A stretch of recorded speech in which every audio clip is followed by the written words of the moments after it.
Welcome, friend. Take a deep breath and quiet your heart. This isn't just another video. For someone listening right now, this message may arrive exactly when you need it most. Before you scroll away, I want you to ask yourself one question. What if tomorrow never comes? What if tonight was the last ordinary evening you were ever given? Would there be words left unsaid? People left unloved? Dreams left buried? Prayers left unspoken? Stay with me until the very end, because this message could change the way you live today. Have you ever spent an entire day thinking about what someone said about you? Have you ever replayed a conversation in your mind over and over? Have you ever felt anxious because someone did not call, did not text, did not support you, or did not appreciate you? Many people are emotionally exhausted not because life is too hard, but because they are carrying people who were never meant to live in their minds rent-free. One careless comment can ruin their whole day. One social media post can make them feel behind in life. One rejection can make them question their worth. And slowly, without realizing it, they stop living their own life and start reacting to everyone else's. That is not peace. That is emotional captivity. A young woman once spent years trying to keep everyone happy. She answered every call immediately, solved other people's problems, lent money she could not afford to lend, attended every event, and apologized even when she had done nothing wrong. People praised her for being kind, but inside she was exhausted. One day she became seriously ill and could not help anyone for several weeks. Something shocked her. Most of the people she had sacrificed for disappeared. Very few checked on her. Lying in bed, she whispered through tears, "I spent years taking care of everyone except myself." That moment became the turning point of her life. She did not become selfish, she became wise. She began praying, resting, setting boundaries, reading, learning, saving money, exercising, and rebuilding her relationship with God. Months later, people noticed she was happier, calmer, and stronger. What changed? She finally focused on herself. Let me say something many people need to hear. Focusing on yourself is not selfish when your goal is growth, healing, and purpose. Jesus often withdrew to quiet places to pray. He rested. He spent time with the Father. If even Jesus protected his spiritual life, why do we feel guilty for protecting ours? You cannot pour from an empty cup.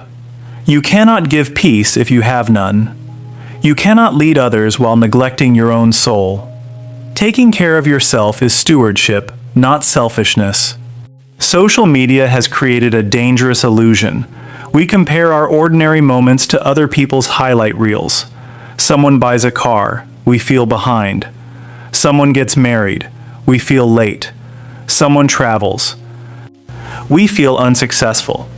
Someone starts a business, we feel inadequate. But what you see is rarely the full story. You do not see the debt, the loneliness, the anxiety, the sleepless nights, or the private battles.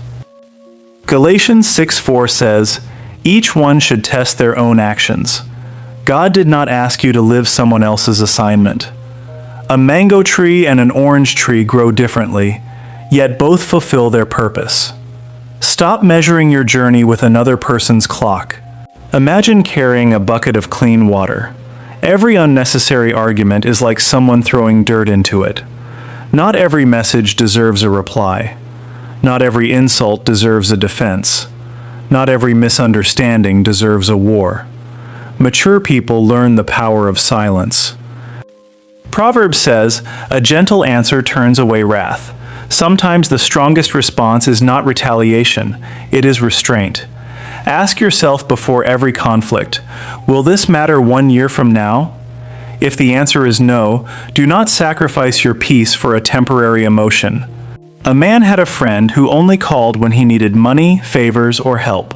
For years, the man said yes because he feared being called selfish.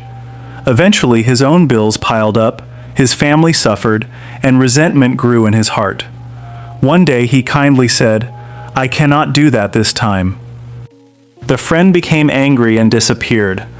The man later realized something painful but important.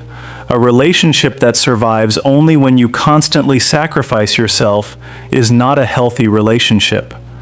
Boundaries reveal who respects you and who merely uses you. If you focused on yourself for the next 12 months, what could change?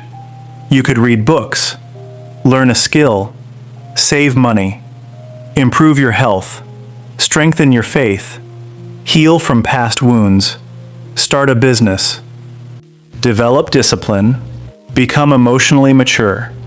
Most people spend hours discussing other people's lives and minutes building their own. Imagine if the energy spent gossiping were invested in growth.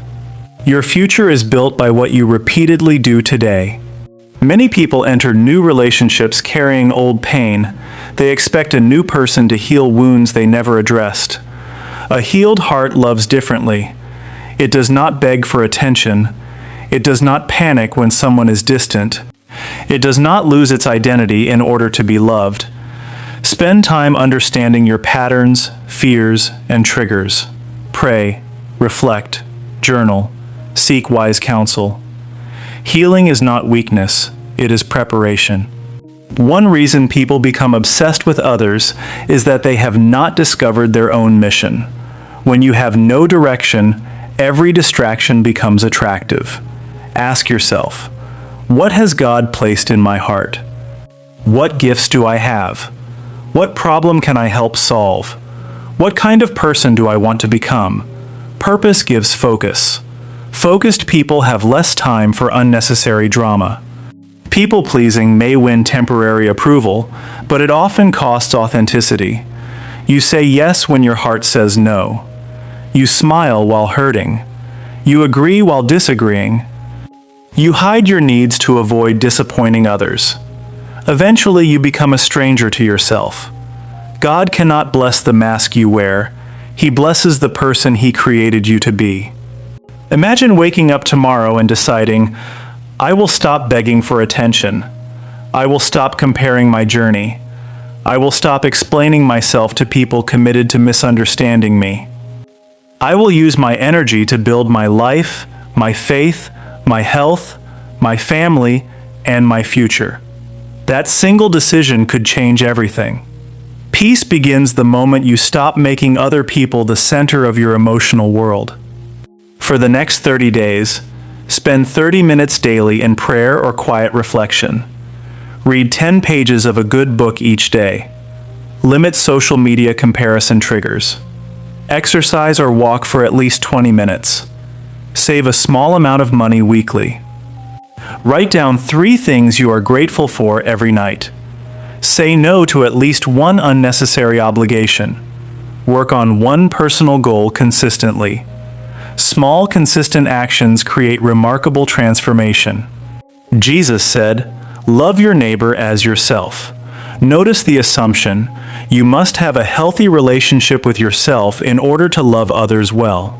Focusing on yourself means becoming spiritually healthy, emotionally healthy, mentally healthy, and physically healthy so that your life can become a blessing to others. When a tree is healthy, fruit comes naturally. Become healthy at the root. Friend, you have spent enough time chasing people who were not chasing you. You have spent enough time doubting yourself because of other people's opinions. You have spent enough time waiting for permission to become who God created you to be. Focus on yourself, not in pride, not in selfishness, but in purpose. Grow quietly, heal deeply, pray sincerely, learn constantly, protect your peace. Build your future, and trust that the right people will not be threatened by your growth, they will celebrate it. One day you will look back and realize that the season you thought was loneliness was actually God teaching you to become strong. Remember this, your future needs your attention more than their opinion. Choose growth over gossip. Choose peace over drama. Choose purpose over approval. Choose the person God is calling you to become. Until we meet again, may God guard your heart, renew your mind, strengthen your spirit, and guide your steps as you become the best version of yourself. God bless you.